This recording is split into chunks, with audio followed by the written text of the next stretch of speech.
마가복음 49번째 하나님 나라를 살지 못한 청년입니다.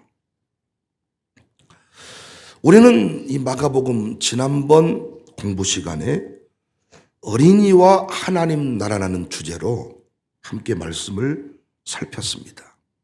하나님 나라는 누구든지에게, 심지어 어린이에게도 열려 있다, 이렇게 말씀을 드렸습니다.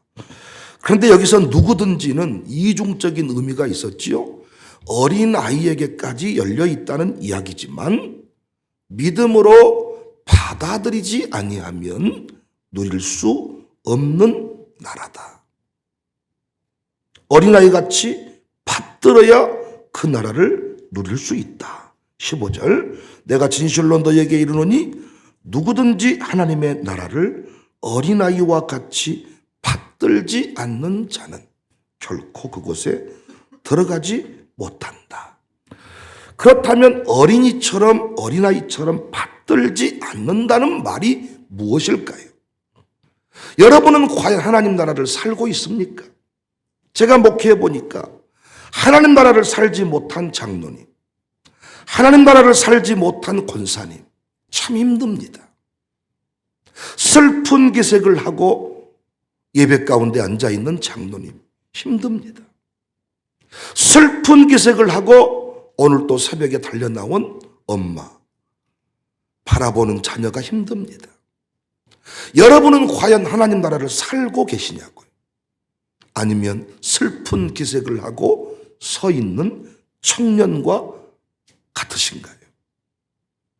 어린아이처럼 받아들인다는 말이 무슨 말입니까? 이걸 깨달아야 천국을 살 수 있습니다. 오늘 본문에 그 내용이 잘 소개되고 있는데, 특별히 오늘 본문의 주인공은 한 사람이라고 나와 있네요. 17절, 예수께서 길에 나가실새 한 사람이 달려왔어. 마태복음 19장 20절에는 한 청년이라고 되어 있네요. 누가복음 18장 18절에는 어떤 관리라고 했네요. 종합해보면 오늘 본문 22절, 그 사람은 재물이 많았다. 젊지요? 관리지요? 돈이 많지요? 오늘날로 치면 젊지요? 고위 관직에 앉아있지요? 근데 돈도 많지요? 여러분 사익감으로 최고죠? 여러분 우리 청년들 남편감으로 최고죠? 젊고 돈이 있고 높은 자리에 올라 있습니다. 대충 사는 사람은 아니에요. 인생에 대한 진지한 고민도 있어요.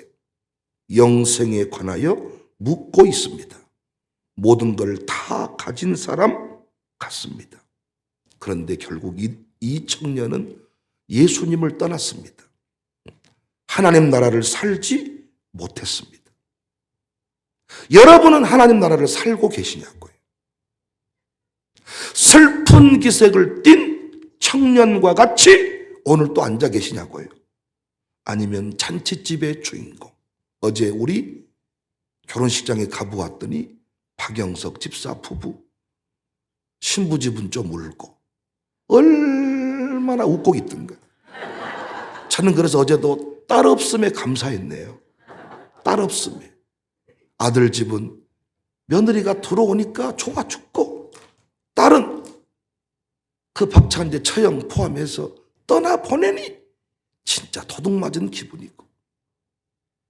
여러분은 과연 어떻게 하고 신앙생활 하시냐고요? 제가 새가족들을 초대하고 교회가 붕성장할 때 진짜 힘든 사람이 슬픈 기색을 하고 서 있는 직분자들이에요.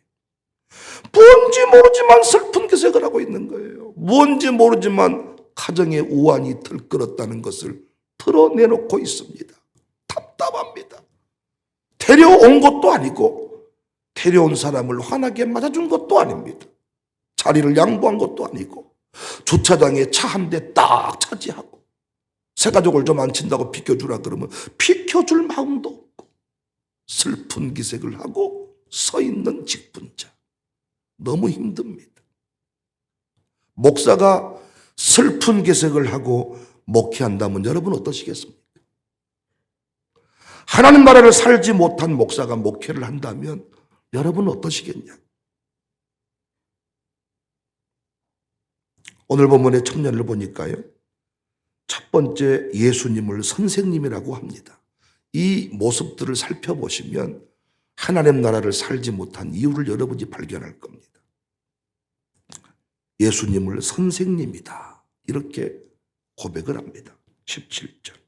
예수께서 길에 나가실 새 한 사람이 달려와서 꿇어앉아 묻자오되 선한 선생님이여 내가 무엇을 하여야 영생을 얻겠습니까? 18절 말씀이 중요한데 예수께서 이르시되 내가 어찌하여 나를 선하다 일컫느냐? 하나님 한 분 외에는 선한 이가 없다. 칼빈은 이 부분을 이렇게 주석했습니다. 내가 하나님에게서 온 사실을 너는 인정하지 않으면서 너는 거짓되어 나를 선한 선생님이라고 부르고 있구나. 하나님께로 온 것을 인정하지 않으면서 거짓되어 나를 선한 선생님이라 부르고 있구나. 예수님을 존경할 만한 선생 정도로 여겼던 것입니다. 예수님은 스승 이상입니다. 그는 하나님이시고 무엇보다 인간의 영혼을 구원할 수 있는 구세주이십니다. 그래서 나폴레옹은 소크라테스가 이 방에 들어온다면 우리는 모두 일어나 그분에게 존경심을 표하는 것이 마땅하다. 그러나 나사렛 예수님이 이 방 안에 들어온다면 우리 모두는 엎드려 그분을 경배하는 것이 마땅하다. 여러분은 예수님을 어떤 분으로, 누구로 이해하고 있습니까? 종교 지도자 정도입니까? 아니면 나의 영혼의 구원자이십니까? 여러분은 예수님을 누구로 이해하고 있냐고요. 스승은 배울 것이 없다고 느껴지거나 더 좋은 스승이 있으면 얼마든지 떠날 수 있습니다. 지금도 예수님을 제대로 알지 못해서 손익계산이 맞지 않는다면서 예수님을 떠나는 사람들이 있습니다. 그런데 우리는 예수님을 떠나서는 아무것도 할 수 없습니다. 스승 정도로 여기니까 우리는 그분을 버리기도 하고 떠나기도 하는데 그분은 우리의 구원자이십니다. 그래서 우리는 그분 없이는 천국 갈 수 없어요. 그분 없이는 아무것도 할 수가 없어요. 그런데 오늘 본문의 청년은 스승님이요, 선생님이요. 두 번째 오늘 본문의 청년을 보면 계명을 어려서부터 다 지켰다고 합니다. 20절에 그가 여짜오되 선생님이여 이것은 내가 어려서부터 다 지켰습니다. 이 청년은 도덕적 자신감이 넘쳤지요. 그래서 예수님이 말씀하신 율법의 모든 계명을 다 지켰다고 합니다. 누가 감히 예수님 앞에서 이런 말을 할 수 있나요? 내가 다 지켰습니다, 이런 말을 누가 감히 할 수 있나요? 두 아들 비유해서 큰아들이 내가 아버지 명을 한 번이라도 어긴 적이 있습니까? 이야, 대단한 사람들이에요. 그때 예수님이 결정적인 말씀을 하시죠. 21절에 오히려 한 가지 부족한 것이 있으니 가서 내게 있는 것을 팔아 가난한 자들에게 주라. 이것은 단순히 구원받으려면 재산을 다 팔아야 한다, 그 말씀이 아닙니다. 부자의 본심을 깨뚫고 있는 거죠. 겉으로는 당당한 척하지만 내면을 파고 들어가 보면 재물로 인해서, 돈으로 인해서 갈등하고 있는 자임을 예수님은 알고 있었습니다. 22절 그 사람은 재물이 많은 고로. 이 말씀으로 인하여 슬픈 기색을 띠고 근심하며 갔다. 그래서 예수님이 말씀했죠. 23절에 예수께서 둘러보시고 제자들에게 이르시되 재물이 있는 자는 하나님 나라에 들어가기가 심히 어렵다. 24절에 또 예수께서 다시 대답하여 이르시되 얘들아 하나님 나라에 들어가기가 얼마나 어려운지. 25절 낙타가 바늘기로 나가는 것이 부자가 하나님 나라에 들어가는 것보다 쉽다. 결국 둘 중에 하나입니다. 재물을 붙들고 하나님 나라를 포기하든지 아니면 하나님 나라를 살든지 둘 중에 하나를 해라. 그런데 이 시대의 많은 그리스도인들이 저를 포함해서 이 단계를 넘어서지 못합니다. 28절 베드로가 여자와 이르되 보소서 우리가 모든 것을 버리고 주를 따랐나이다. 모든 것을 버리고 주님을 따랐습니다. 스승님인데 선생님 정도인데 모든 걸 버리고 따를 수 있겠나요? 선생님은 학년 바뀌면 바뀌는 거잖아요. 배울 게 없으면 떠나는 거잖아요. 모든 걸 바치고 버리고 따를 수 있겠냐고 예수님이 말씀합니다. 29절 예수께서 이르시되 내가 진실로 너희에게 이르노니 나와 복음을 위하여 집이나 형제나 자매나 어머니나 아버지나 자식이나 전토를 벌인 자는 현세에 있어 집과 형제와 자매와 어머니와 자식과 전토를 100배나 받되 하나님 나라를 산다는 것이죠. 슬픈 기색을 하고 서 있지 않다는 것이죠. 잔치집의 주인공, 어제 신랑 신부 부모님처럼 오늘 또 예배드릴 수 있다는 것이지요. 여러분은 무엇을 버린 적이 있으신가요? 이 교회 섬기시면서 무엇을 버린 적이 있으신가요? 버릴 수 없지요. 예수님을 스승 정도로 여기니까 버릴 수가 없는 거죠. 넘어서야 되는데 넘어서지 못합니다. 그래서 우리는 하나님 앞에 자신이 연약한 죄인임을 인정해야 되는데 이걸 인정하지 못합니다.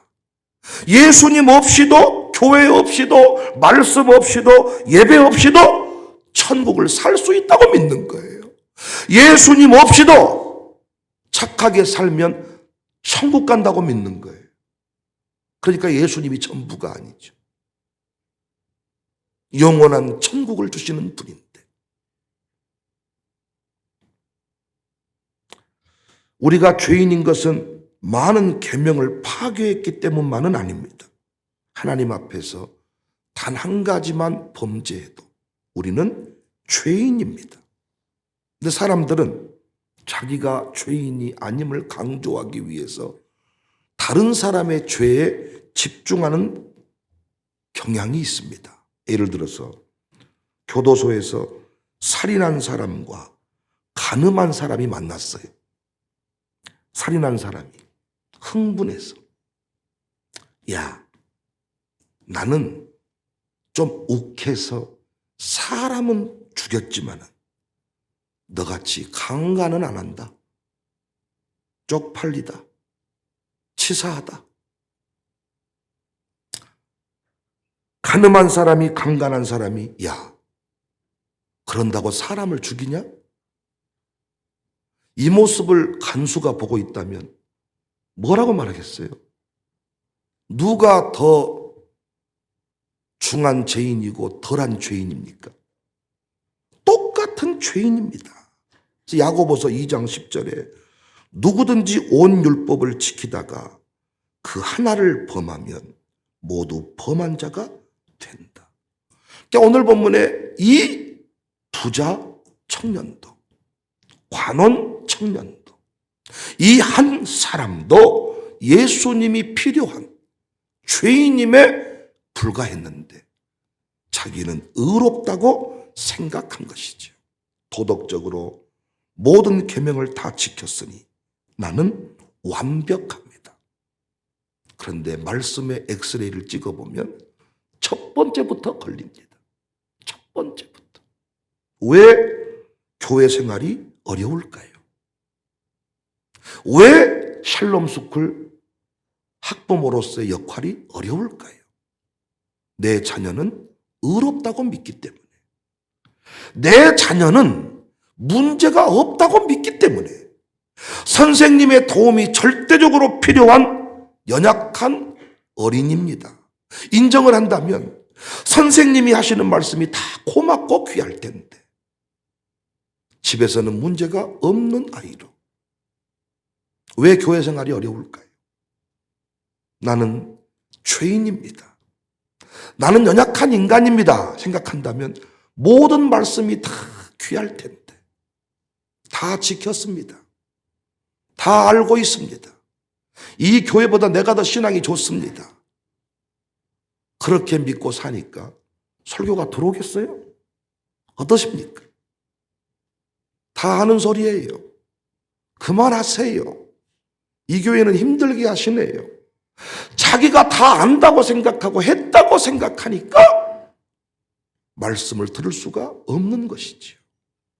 나는 부족한 자입니다. 26절에 제자들이 매우 놀라서 서로 말하되 누가 구원을 얻을 수 있습니까? 묻는 거예요, 이제. 27절에 예수께서 그들을 보시며 이르시되 사람으로는 할 수 없으되 하나님으로는 그렇지 아니하니 하나님으로서는 다 할 수 있다. 하나님이 다 하실 수 있다. 여러분과 저의 부족함을 하나님은 다 바꾸실 수 있습니다. 그 위대하신 하나님이 여러분과 저를 이 교회로 인도하셨습니다. 그래서 이 교회에서 가르침을 잘 받는 것이 중요한데 내가 하나님 위에 있으니 이 교회가 가르치는 것들을 인정하지 못하는 것이죠. 다 팔아 나눠줘라.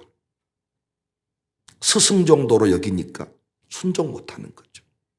내게 구원을 주시는 분, 100배를 줄 수 있는 분, 생명도 줄 수 있는 분, 그분이 주라고 하면 줄 수 있을 텐데 오늘 예수님을 스승 정도로 여기니까 적당히 따르다가 박사학위 끝나면 그 과정 끝나면 헤어지는 것이죠. 아들을 바치라. 바칠 수 있겠습니까? 못 바치죠. 갈수록 목회하면서 힘들다 싶은 사람이 누구냐?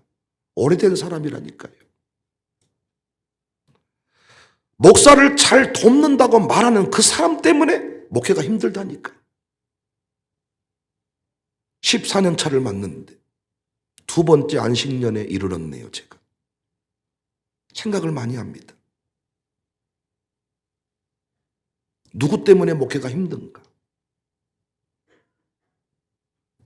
생각을 참 많이 합니다, 여러분. 우리가 하나님 나라를 살아야 되는데 하나님 나라를 살지 못하는 것은 내가 의롭다고 생각하니까 가르침을 받지 못하는 거예요. 가정교회도 필요 없는 거예요. 샬롬스쿨도 필요 없는 거예요. 목사의 설교도 필요 없는 거예요. 이 새벽에 나오지도 않았으면서 하는 말이 나는 다 알아서 합니다. 나는 이 교회 새벽 예배 나온 사람이 나한테 믿음 없다고 말하는 것 용납 못하겠습니다. 네가 뭔데? 목사님이 뭔데? 모든 것이 다 불편함의 이유이겠죠. 결국 어린이처럼 받든다는 말은 나를 넘어선다는 얘기고 내가 누구인 줄 안다는 이야기고 그래서 이 교회 생활이 결국은 나에게 전부라는 고백, 이걸 포함하고 있는 이야기입니다. 교회를 무시하고 질서를 인정하지 않는 사람, 교회가 예수님의 주인 되심을 잃어버린 거예요. 교회는 예수님이 주인 되셨습니다. 그러니까 이 교회에 일어나는 모든 일들은 예수님이 하신 겁니다. 그런데 질서를 무시하는 거예요. 천국을 살지 못합니다. 자신 외에 옳은 사람이 없고 자기는 알아서 잘하고 있다는 거예요. 자기가 스스로 잘하고 있다는 그 사람 때문에 목사는 힘들다니까요. 오늘도 겸손하게 말씀을 들어야 된다니까요. 성령이 뭐라고 하시는가를 듣고 그 말씀대로 행해야 되는데 그렇게 살지 않아. 전도하자 그러면 전도해야 되는데 그 말씀대로 살지 않아. 자기 생각대로 살면서 한 번이라도 말씀을 어긴 적이 있니? 아버지는 지금 동생 찾으러 동분서주하는데 일만 하고 있으면서 아버지 명을 어긴 적이 있니요? 이야, 놀랍지 않습니까? 하나님 나라의 주인공은 어린이다. 어린이도 누릴 수 있는 하나님의 나라인데 장로님이 권사님이 못 누린다면 어떻게 되겠습니까? 어린이도 누릴 수 있는 하나님의 나라인데 30년 된 우리가 못 누린다면 어떻게 되겠습니까? 오늘 본문의 말씀을 가슴에 새기고 늘 주님 앞에 설 때마다 나는 죄인입니다. 나는 참 부족한 자입니다. 은혜가 없이는 살 수 없습니다. 가르쳐 주십시오.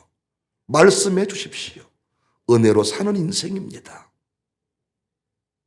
고백하며 슬픈 기색을 하고 서 있는 청년이 아니라 기쁨의 역사를 노래하는 이 시대의 진정한 신자가 되고 신부가 되시기를 주님의 이름으로 축복합니다.